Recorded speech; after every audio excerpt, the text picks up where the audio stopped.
할렐루야. 아멘. 오늘 하목 바이러스라는 제목으로 주의 말씀 증거하도록 하겠습니다. 여러분, 코로나가 종식된 지가 2년 3개월이 이제 지났어요.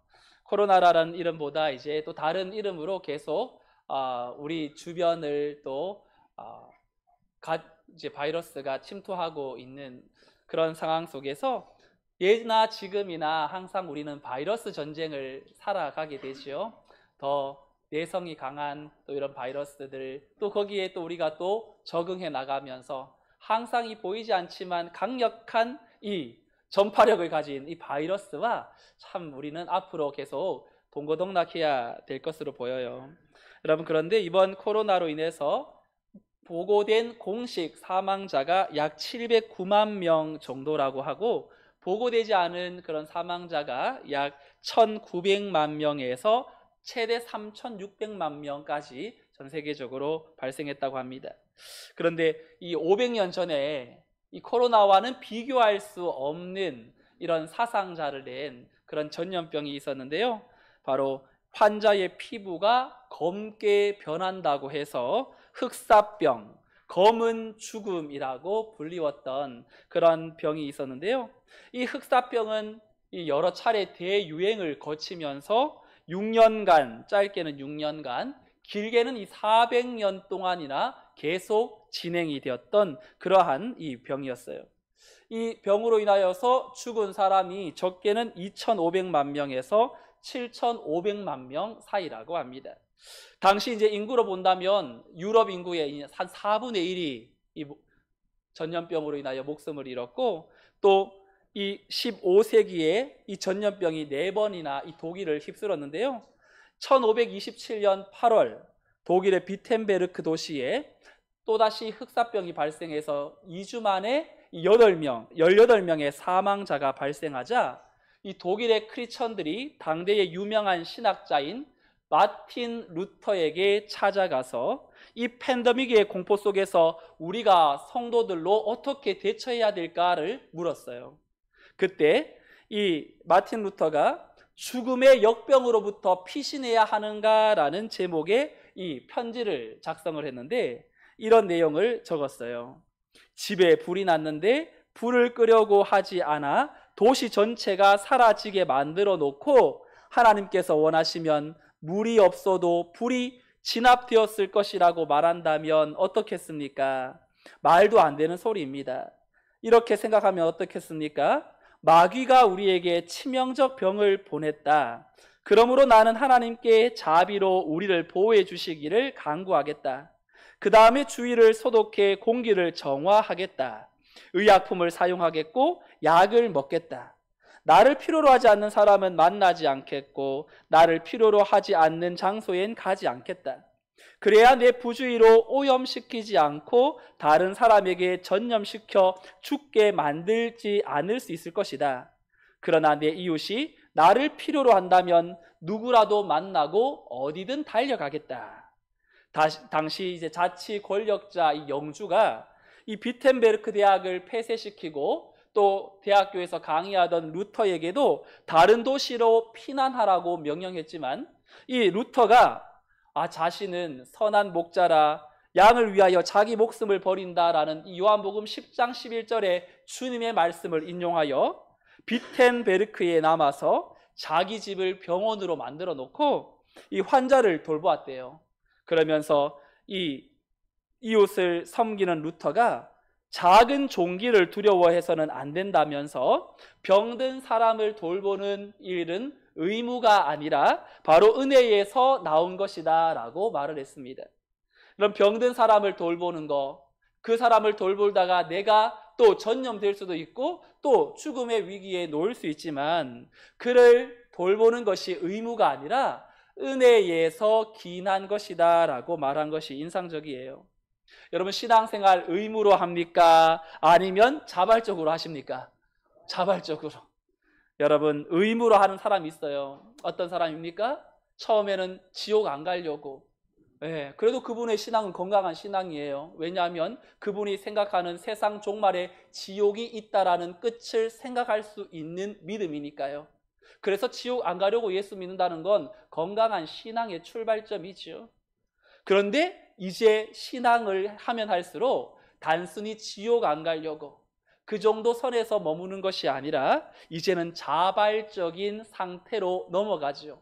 왜냐하면 그 하나님의 사랑에 사로잡혀서 강제적으로 내가 헌금을 하고 예배를 참석하고 무엇인가 내게 허락되어진 것을 내 마음에 없는 것을 하는 것은 오래 갈 수가 없죠.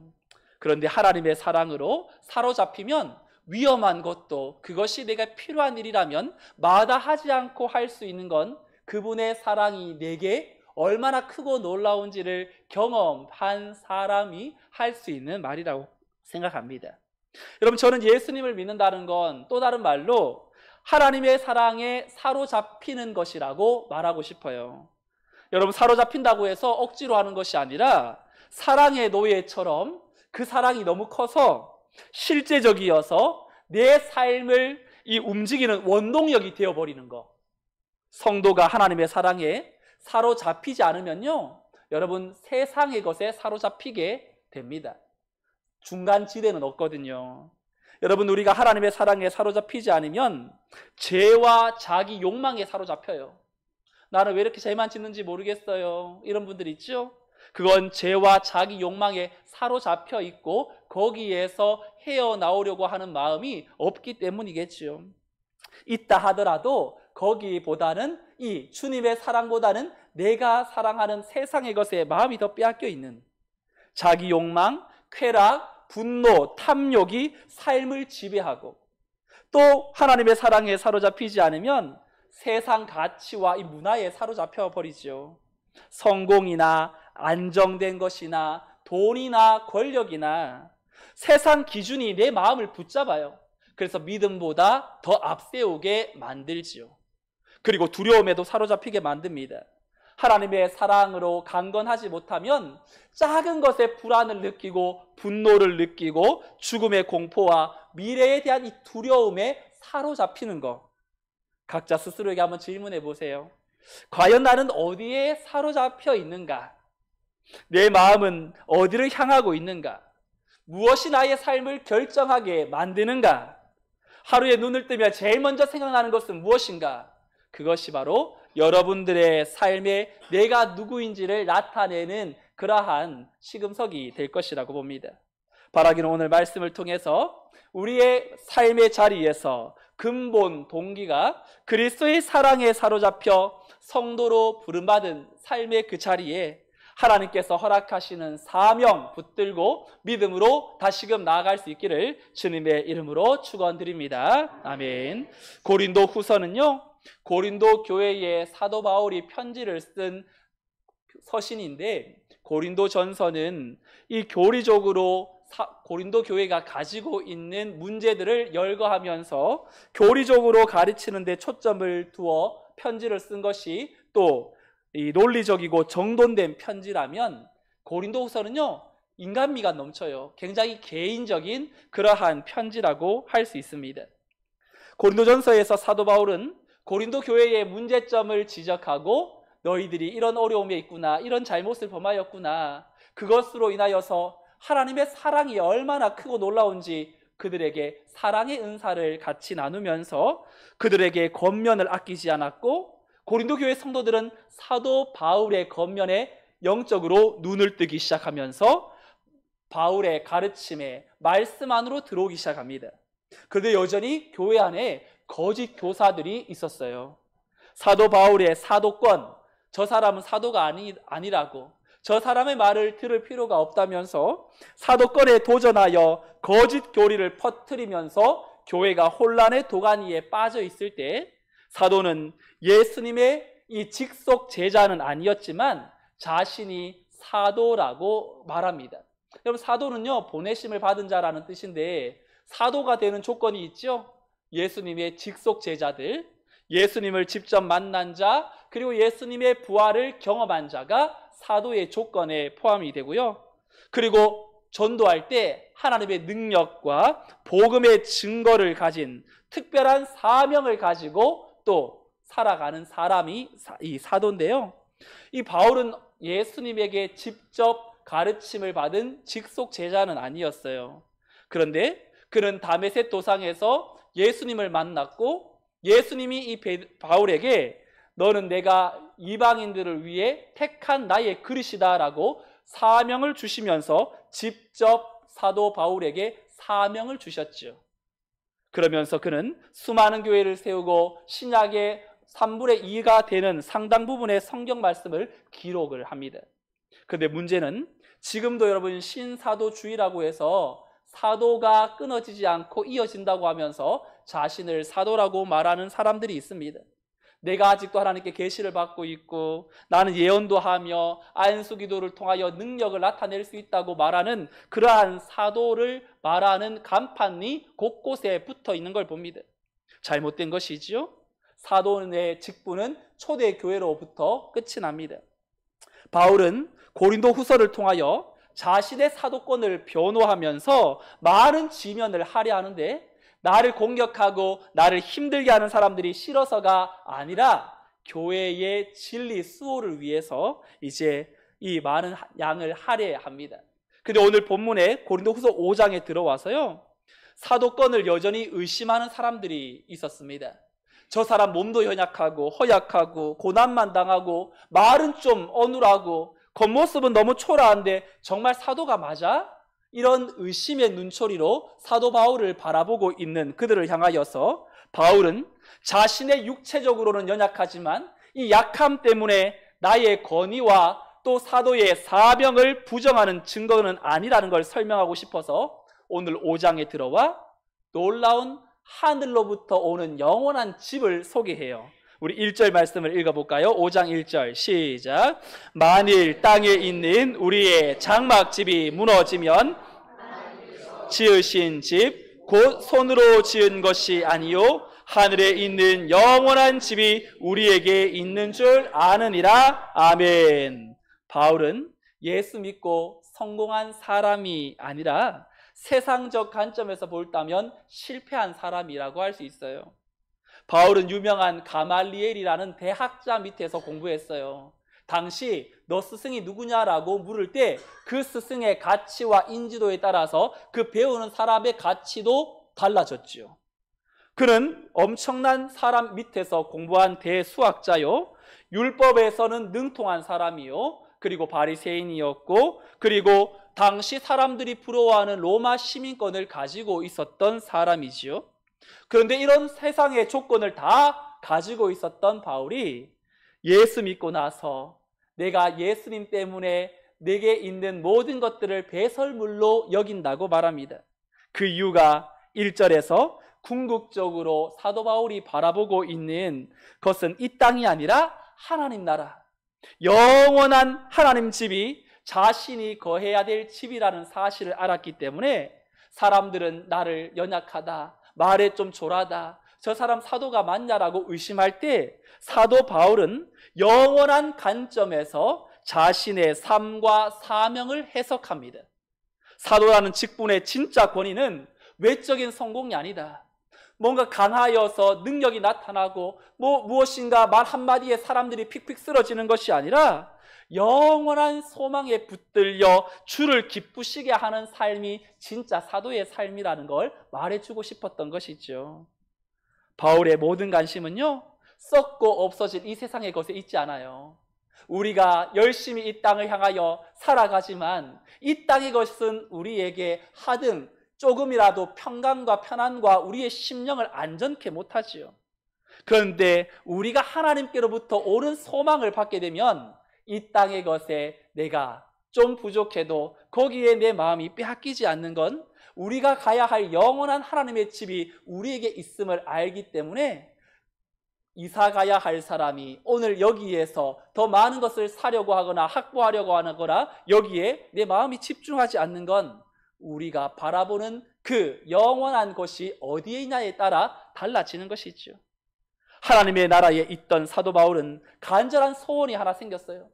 사도로서 더 많은 사람에게 복음을 전하고 그들을 무엇인가 변화시키는 일들도 하고 싶었지만 그는 간절한 소원, 8절 말씀이 그의 사도로서 간절한 소원이었는데 5장 8절 한번 읽어볼까요? 시작. 우리가 담대하여 원하는 바는 차라리 몸을 떠나 주와 함께 있는 그것이라. 아멘. 인간적으로 보면 죽음은 두렵고 불확실한 나라로, 세계로 들어가는 것 같이 보이지만 사도 바울은 부활 신앙과 그리스도를 향한 믿음이 확신했기 때문에 두려움 대신에 담대함이 넘쳤습니다.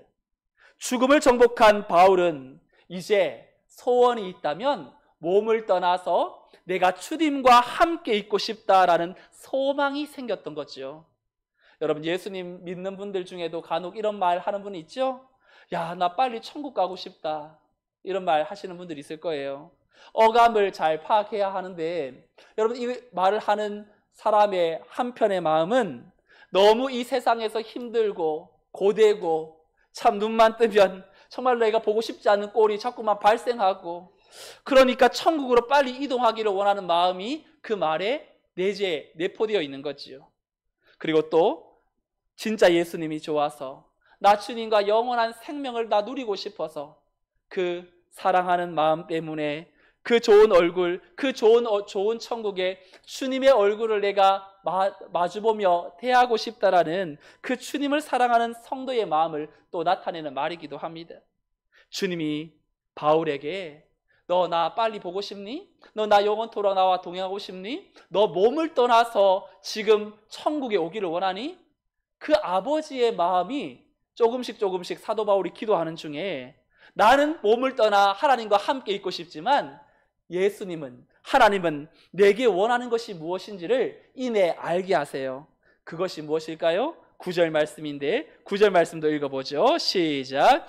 그런즉 우리는 몸으로 있든지 떠나든지 주를 기쁘시게 하는 자가 되기를 힘쓰노라. 아멘. 현실의 삶이 너무 고되어서, 아니면 나 주님과 있는 것이 너무 좋아서 나 빨리 천국 가고 싶어요. 나 주님과 함께 거하기를 원합니다. 그렇게 수없이 말이 나오더라도 예수님이 겟세마네 동산에서 진짜 원하셨던 게 뭐죠? 십자가 사건이 너무나 두렵고 또 너무나 부담이 되니까 이 잔을 내게서 옮겨달라고 기도하면서 이내 하나님이 원하시는 뜻을 성령을 통하여 깨닫기를 내 원대로 마옵시고 아버지의 뜻대로 되기를 원하나이다. 바울도 마찬가지였어요. 땅의 집이 무너지면 손으로 짓지 아니한 하나님의 나라가 내게 있다라는 사실이 죽음을 동포를 넘어가게 만들고, 그리고 도리어 죽음이 축복이라는 사실을 깨닫고 나 빨리 천국 가고 싶다, 이런 마음이 불붙듯 올라오더라도 또 한편에서는 주님의 그 마음이 느껴지는 거예요. 그 좋은 천국, 그 좋은 영생 너만 누려서 되겠니?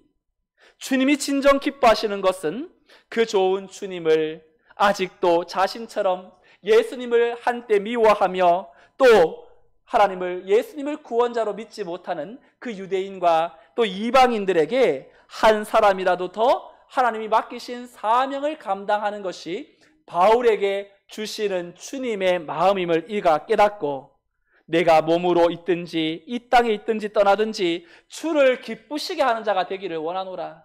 사랑하는 성도 여러분, 하나님을 기쁘시게 하는 자가 되기를 소망합니다. 사람의 기쁨을 구하는 건 오래가지 못하지요. 우리가 인정받는 것은 결국 그건 썩어 없어질 것에 우리의 마음이 있는 것이죠. 여러분들이 이 땅에 마음이 빼앗겨서 세상 것을 취하면 취할수록 하나님이 내게 주시는 소망은 자꾸 멀어져 가고, 하나님이 주시는 소원은 무엇인지를 잘 잊어버리게 만들어요. 왜냐하면 이 땅에서 잘 먹고 잘 사는 것이 이 우리가 추구하는 세상 방식이 내게 엄습했기 때문이지요.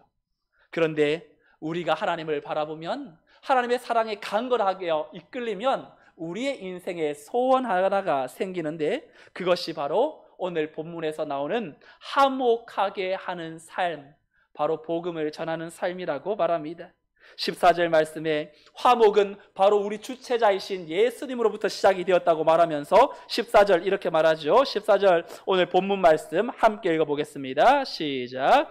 그리스도의 사랑이 강권하시는도다. 우리가 생각하건대 한 사람이 모든 사람을 대신하여 죽었은즉 모든 사람이 죽은 것이라. 아멘. 강권하다라는 말 들어보셨죠? 강권하다. 하고 싶지 않은 것을 억지로 하게 하다라는 뜻도 있는데요. 원어적으로 보면 억지로가 아니라 할 수밖에 없는 강력한 힘이 포함되어 있어요. 좋은 성경을 가지고 계신 분들은 14절에 강권이라는 말 앞에 1이라는 숫자가 있는 걸 보게 될 거예요. 그때 밑에 해설의 끄는도다라고 되어 있습니다. 끈다라는 거. 누군가가 나를 끌면 내가 끌려가게 되겠죠? 이게 강권이에요. 어떤 성경에는 그리스도의 사랑이 우리에게 어떤 다른 선택도 할 수 없게 한다라고 번역해 놓았어요. 여러분, 진짜 전도하는 사람은요, 억지로 못해요. 강권하여 하나님께 그 사랑에 이끌려 하나님 앞에 내가 참 그 사랑이 감사하고 고마워서 전도하는 것이고, 그 사랑에 감사해서 내가 다른 이들에게 복음을 전하며 사랑을 전달하는 것이죠. 바울은 하나님이 기뻐하시는 삶이 화목의 삶이라는 것을 또한 드러내기 위해서 지금 자신의 삶을 결정하고 이끌어가는 가장 강력한 힘에 대해서 말하고 있습니다. 여러분, 하나님의 사랑이 얼마나 강력하냐면 이 사랑이 나를 일방적으로 몰아세우지 않고요, 굉장히 자발적으로 그리고 압도적인 설득력이 있는 힘을 가지게 만들어요. 그래서 억지로가 아니라 기꺼이 순종하게 만드는 것이 인격적인 하나님께서 우리에게 베푸신 사랑의 결과라고 할 수 있는데요. 여러분, 기꺼이 순종하게 만들어서 어떻게 하려고 하실까요? 예수님처럼 살게 만들려고 하지요. 그 이야기가 14절 후반절에 우리가 생각하건대 한 사람이 모든 사람을 대신하여 죽었은즉 모든 사람이 죽은 것이라. 15절 말씀 이어서 읽어보시죠. 15절 시작. 그가 모든 사람을 대신하여 죽으심은 사들로 하여금 다시는 그들 자신을 위하여 살지 않고 오직 그들을 대신하여 죽었다가 다시 살아나신 이를 위하여 살게 하려 함이라. 아멘. 예수님이 사셨던 삶의 방식은 화목해 하신 삶이라고 할 수 있습니다. 여러분, 화목이라는 단어는 어느 집의 가운 정도가 아니에요. 여러분, 이 화목은요, 원어의 의미를 보면 화해시키다라는 뜻이 있어요. 어느 사람과 한 사람이 싸웠는데 서로 관계가 누군가가 이제 들어가지 않으면, 중개하지 않으면, 이 간섭하지 않으면 둘 사이는 계속 냉전이요, 계속 이제는 남처럼 살아가는 그 사이를 이제 자신이 헌신해서 두 사람의 관계를 화해 또한 연합시키는 것이 바로 화목의 의미라고 할 수 있습니다. 여러분들의 가정 화목하십니까? 예. 여러분들의 가정이 화목하다라는 건 모든 구성원들이 성격이 좋아서 안 부딪혀서 화목한 게 아니죠. 서로를 이해하려는 수고가 그 사람에게 있기 때문에, 서로를 이해하고 받아들이려고 하는 그런 노력이 구성원들에게 있으니까 화목이 유지가 되고, 끊임없는 용서의 수고가 뒤따라야 돼요. 아이들이 많으니까, 또 자녀들이 또 어리니까, 또 자녀들이 크더라도 계속 이 자녀를 통하여서 고민되고 염려되고 여러 가지 수고로움이 있죠. 그런데 끊임없이 그 자녀들을 향한 또 부모와 자녀의 관계 속에 용서의 수고가 따라야 화목은 유지가 되고, 감정으로만 의존하는 것이 아니라 희생과 섬김과 헌신이 이 화목에 또한 동반되어야 되는 것이죠. 그러니까 화목은 그냥 말로만 되는 것이 아니라 그 화목에 합한 누군가의 진짜 사랑과 섬김과 희생이 또한 동반되어야 되는 것 아닙니까? 예수님도 하나님과 우리 사이에 화목을 이루신 분인데 무엇으로 화목을 이루셨냐면 바로 십자가로 화목을 이루셨어요. 성경은 예수님의 화목해 하신 이 동사를 대신하다라는 말로 기록해 놓죠. 14절에 보니까 한 사람이 모든 사람을 대신하여 죽었은즉, 15절에도 그가 모든 사람을 대신하여 죽으심은, 그리고 또 로마서 6장 23절에도 모든 사람이 죄를 지었으므로 사망이 모든 사람에 이르렀기에, 우리가 죽어야 될 이유가 우리가 죄로 인한 사망은 우리에게 임하여야 하는데 그것이 바로 예수님의 대신 죽으심으로 말미암은 것이다.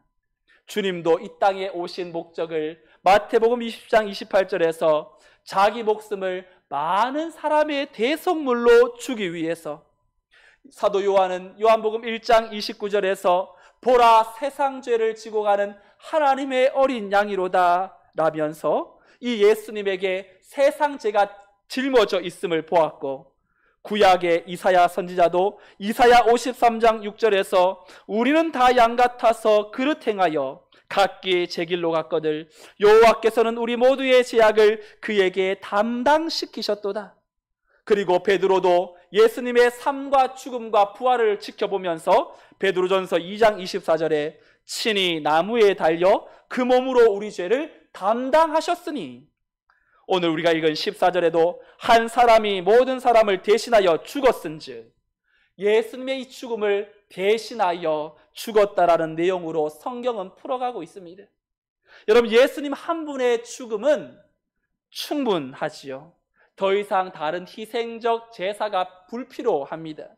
그것은 주님의 죽음은 모든 사람들, 오고 올 사람들을, 또한 그들의 죄를 다 해결할 만큼 능력이 있는 무한한 은혜가 있는 분이시기 때문이고, 인간은 아무리 많아도 유한한 존재라서 우리는 오직 한 분, 그분의 십자가의 죽으심에 내 삶을 내어놓고 저분의 죽음은 나를 위해 대신 죽으신 죽음이다라는 걸 생각하지요.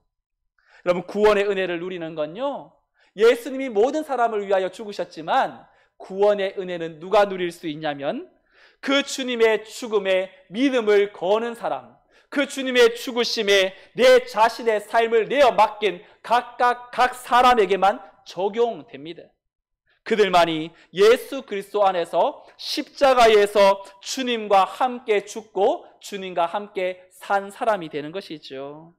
1858년 영국 태생인 이 하버갈이라는 작곡자가 있는데요, 이 사람은 7세부터 이 시를 쓰면서 독학으로 히브리어와 라틴어와 헬라어를 통달했고 많은 시 작품을 남긴 사람이었습니다. 그런데 이제 몸이 허약해서 이제 휴양차 독일에 자기 친구의 집에 머물게 되었대요. 그 친구 집에 머물던 중에 벽난로 위에 그림 하나가 그려져 있었는데, 그 그림은 예수님께서 머리에 가시면류관을 쓰시고 피를 흘리며 십자가에 달린 초상화였어요. 이 그림의 제목이 이 사람을 보라라는 제목이었는데, 그 그림 밑에는 한 구절 글귀가 쓰여져 있었습니다. 나는 너를 위해 내 생명을 주었는데 너는 날 위해 무엇을 했느냐, 이 글귀가 쓰여 있는 것이요.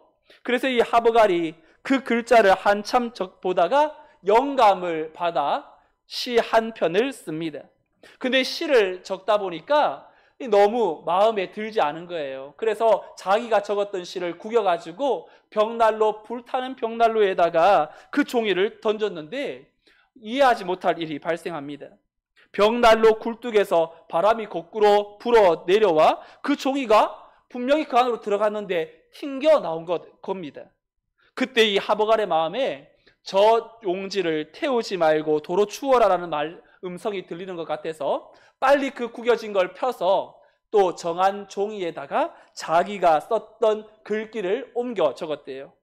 그리고 영국으로 돌아와 목사이자 또 음악가인 아버지에게 자기가 쓴 시를 이렇게 보여주었대요. 근데 아버지가 이 글을 읽더니 너무 훌륭한 시라고 칭찬하면서 4절까지 한번 지어보라고, 그러면서 그가 4절의 찬송시가 완성이 되었는데, 그 작사한 곡이 또한 이 케노시스, 그리스도의 스스로 낮아지심이라는 원제목의 우리말로 찬송가 311장에 내 너를 위하여라는 곡이 이제 나오게 된 거지요. 여러분, 이 찬송가를 보면 특별한 게 마지막에 질문으로 끝나요. 1절에 보니까 내 너를 위하여 몸 버려 피 흘려 내 죄를 속하여 살 길을 주었다. 널 위해 몸을 주었건만 너 무엇 주느냐? 아버지 보좌와 그 영광 떠나서 밤 같은 세상에 만백성 구하려 내 몸을 희생했건만 너 무엇하느냐? 죄 중에 빠져서 영죽을 인생을 구하여 주려고 나 피를 흘렸다. 내 죄를 대속했건만 너 무엇하느냐? 한없는 용서와 참사랑 가지고 세상에 내려와 값없이 주었다. 이것이 귀중하건만 너 무엇 주느냐? 사랑하는 성도 여러분, 예수님이 우리를 위하여 자신의 생명을 내어주신 그 사랑을 4절로 풀어서 절절하게 설명한 후에 질문으로 끝나요. 이 찬송가가 너 무엇 주느냐? 너 무엇 하느냐? 마치 우리를 핀잔 주려고 하는 말이 아니라 이 시인이 질문으로 끝난 이유가 있는 것 같아요. 주님이 행하신 그 일에 우리가 무엇을 해서 또 어떻게 하느냐에 따라서 주님의 사랑을 어떻게 다 갚을 수가 있겠어요? 그런데 오늘 15절에서 그 대답, 너 무엇 하려느냐? 너 무엇 주려느냐? 거기에 대한 대답이 15절인데요. 우리 15절 다시 한번 읽어보죠. 15절 시작. 그가 모든 사람을 대신하여 죽으심은 살아있는 자들로 하여금 다시는 그들 자신을 위하여 살지 않고 오직 그들을 대신하여 죽었다가 다시 살아나신 이를 위하여 살게 하려 함이라. 아멘. 삶의 목적, 내 너를 위하여 죽었다. 내 너를 위하여 피 흘려 내가 죽었는데 그 이유가 너 무엇 하려느냐? 우리에게 무엇인가 많은 걸 요구하는 게 아니라 우리가 그리스도를 위하여 살도록 만드시려는 그 하나님 아버지의 마음을 이 찬양 가사와 오늘 본문을 통하여 연결짓는 것이요. 여러분, 하나님은 세상을 창조할 만큼 능력이 탁월하세요. 인간의 도움도 필요 없죠. 그런데 하나님께서 우리에게 한 가지 사역은 연약한 우리와 함께 하기를 원하세요. 그것이 무엇이냐면 바로 화목해 하는 사명은 우리와 함께 하기를 원하신다는 것입니다. 그리스도의 사랑이 우리를 강권하여 결국 그리스도를 위하여 살아가게 한다면 우리의 실제적인 삶의 모습, 우리에게 무엇을 원하시는가?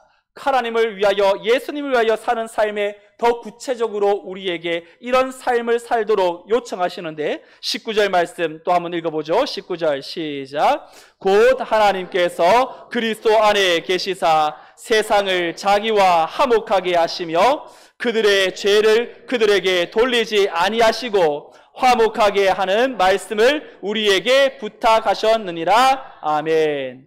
그리스도의 사랑에 강권함을 받은 자는 바로 나의 남은 삶을 화목해 하는 삶으로 나아가라고 우리에게 얘기하시는 겁니다. 여러분, 설교 후에 이제 태신자를 작정하는 시간을 가집니다. 태자가요, 아이를 배태할 태자예요. 마치 임신한 엄마가, 산모가, 아기가, 태아가 잘 자라는 것이 모든 관심이듯이 하나님의 관심은 한 영혼에게 있는데 우리가 품은 태신자는 지금 죄로 인하여 하나님과 멀어져 있는 상태에 있습니다. 그러니 그 태신자를 작정한다는 것은 하나님이 먼저 화목하게 하신 그 사명을 나에게 맡기셔서 그 사람과 나를 좀 이어달라는 하나님의 부르짖음이죠. 우리에게 복음 전파의 사명만큼은 능력 많으신 하나님이 홀로 행하지 않으시고 유독 복음 전파의 사명을 우리에게 맡기시는 것은 우리에게 먼저 하나님과 화목된 그 사랑, 그 은혜가 얼마나 크고 놀라운지, 내가 지금 하나님과 동행하는 것이 너무나 즐겁고 행복한 사실을 내 얼굴과 내 삶을 통하여 그 사람에게 나타낸다면 바로 그 사람에게 실제적으로 하나님의 사랑이 전달되는 방식이기 때문이겠지요. 그런데 여러분, 끝으로 우리가 태신자를 작정하는 것 중요하지만 더 중요한 것이 있어요. 그것이 바로 20절인데요. 우리가 태신자를 작정하면서 잊지 말아야 될 한 가지, 마지막 20절 읽고 마치죠. 20절 시작. 그러므로 우리가 그리스도를 대신하여 사신이 되어 하나님이 우리를 통하여 너희를 권면하시는 것 같이 그리스도를 대신하여 간청하노니 너희는 하나님과 화목하라. 아멘. 누군가를 태신하는 것도 정말 필요하고 값진 일인데 산모가 태아에게 좋은 것을, 좋은 영양분을 주기 위해서 여러분 산모가 잘 먹어야 되지요. 건강한 음식을 먹고 좋은 것을 보면서 내 마음이 행복해야 태아에게 연결되는 것 아닙니까? 내가 태신자를 품으면서도 하나님과 화목하지 못한다면 그것만큼 굉장히 참 마음과 겉과 속이 다른 그런 이중적인 모습은 없는 것이죠. 오늘 내가 먼저 하나님과 화목하는 것이 중요하다고 말합니다. 여기에서 화목은 신분적 화목이 아니라 실천적 화목이에요. 이미 하나님과 화목하게 된 성도가 그 화목을 삶의 자리에서 유지하라는 것이죠. 누군가에게 하나님을 자랑하고 증거하기 위해서 오늘 내 삶을 다시금 하나님과 화목하게 되는 삶으로, 우리가 주님과 제일 친밀한 삶으로, 주님이 나를 강건하여서 오늘 이 예배의 자리에 오게 하셨다면 오늘 내 인생의 자리에 주님과 어그러짐이 없는 내 자신을 살펴 주님의 성전이 되게 하시는 그 하나님의 마음을 내가 깨닫고 하나님 앞에 서는 것이 너무나 중요하다는 것입니다. 말씀을 정리하지요. 이런 바이러스는요, 혼자 못 살아요. 숙주, 내가 기생할 수 있는 그런 환경에 들어가야만 살 수 있는데, 이 바이러스들은 굉장히 미세해서 일반 현미경으로는 보이지 않는다고 합니다. 그리고 이 숙주를 만나면 그 보이지 않던 작은 바이러스가 순식간에 퍼져서 사회 전체를 흔들어 놓을 만큼 강력한 힘을 가지고 있죠. 그런데 역사를 돌아보면 이 바이러스로 인하여서 온 세계가, 문화가 바뀔 정도로 엄청난 힘을 가지고 있는데, 바울이 말하는 화목의 바이러스는 그런 바이러스, 사람들에게 들어가 파괴하는 바이러스가 아니라 회복을 일으키는 바이러스입니다. 전염되면 죽음이 아니라 생명을 퍼뜨리는 바이러스, 강제로 퍼지는 것이 아니라 그리스도의 사랑에 강건하여 자기의 삶을 통하여 자연스럽게 퍼져나가는 바이러스. 우리가 먼저 하나님과 화목하면 그 화목은 가정에게로 흘러가게 되고 교회와 공동체로 나아가, 또한 갈등을 평화로 바꾸고, 그리고 상처를 치유로, 절망을 희망으로 바꾸어내는 놀라운 힘을 가지고 있습니다. 그러므로 오늘 우리는 그리스도의 사랑에 강건함을 입어 화목 바이러스를 내가 품는 태신자들에게, 믿지 않는 내 가족들에게, 세상 이들에게 전파하여 여전히 구원받고 죽게 돌아와야 할 그 영혼들을 위한 화목 바이러스로 우리 모두가 쓰임받기를 우리 주 예수 그리스도의 이름으로 축원드립니다. 아멘. 이 시간 준비한 영상을 함께 시청하신 후에 태신자 작정을 잠시 하도록 하겠습니다. 영상 보여주십시오.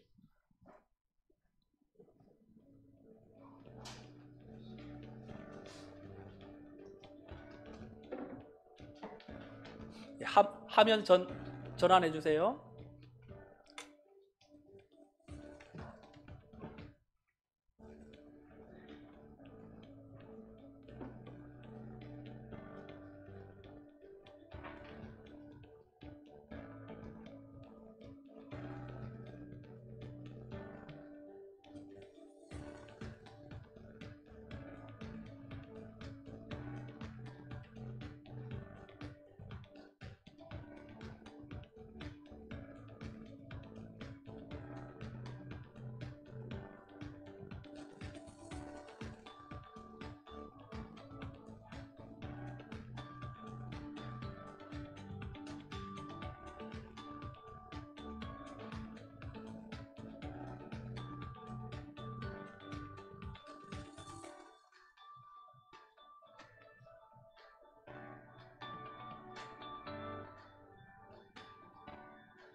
여러분들의 용기를 꺼내셔서 우리 꼭 5명이 아니더라도 먼저는 하나님 앞에 또 품고 기도해야 될 대상을 이 시간 작성해 주시면 좋겠습니다. 피아노 반주해 주시고요. 여러분들의 마음속에 오랫동안 기도하면서도 그럼에도 구원받아야 될 영혼들, 지금 태신자 작전 카드 꺼내시고 볼펜이 없으시면 우리 봉사자분들 또 나눠주시고 이렇게 작성해 주시면 좋겠습니다.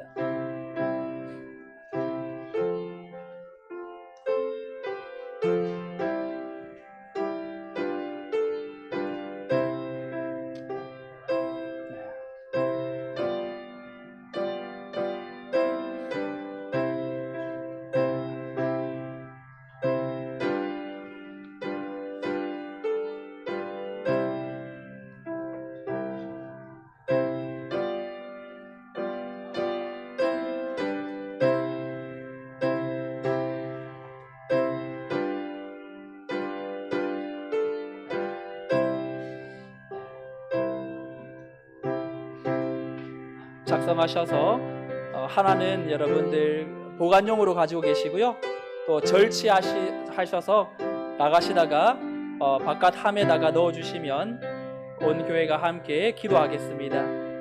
오늘 좀 잘 생각나지 않으신 분들이 계시다면 여러분 한 주간 하목의 사명 누구에게 감당해야 될까 생각하시다가 또 다음 주에 2차 작정 또 여러분 참여해 주시면 좋겠습니다. 네. 이 시간 다 같이 일어나셔서 찬송가 311장 찬송하고 예배 마치겠습니다.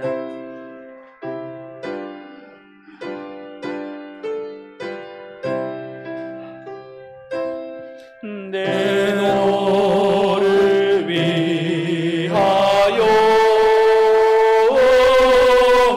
몸버려 피하여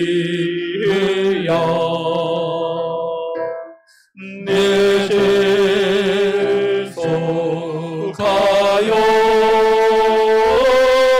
살 길을 채웠다.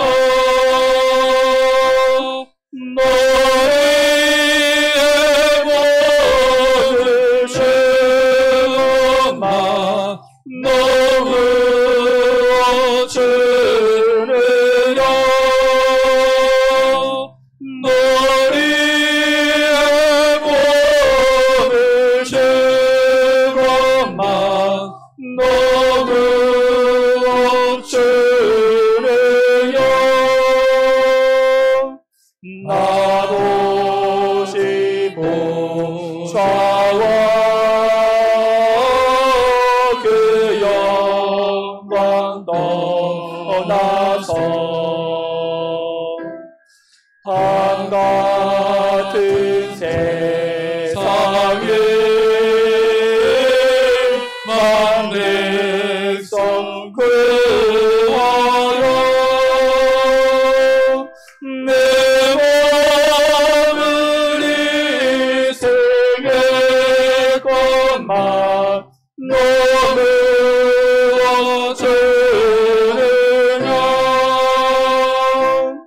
내 몸을 이 세계 것만 너무 주느냐.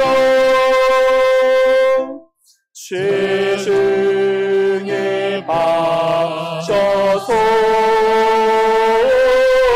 영주 그 인생을 구하여 주려고 나 피를 흘렸다. 내 죄를 대속할 것만 너무 못하느냐. 내 죄를 대속할 것만 너무 못하느냐. 한없는 용서와 참 사랑 가시고 세상에 내려와 값없이 주어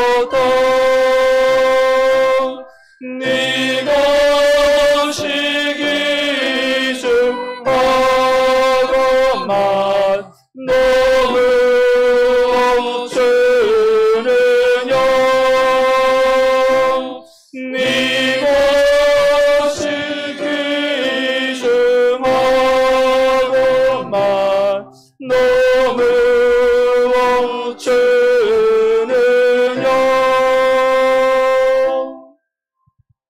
우리 시간 함께 말씀을 생각하며 우리가 품은 태신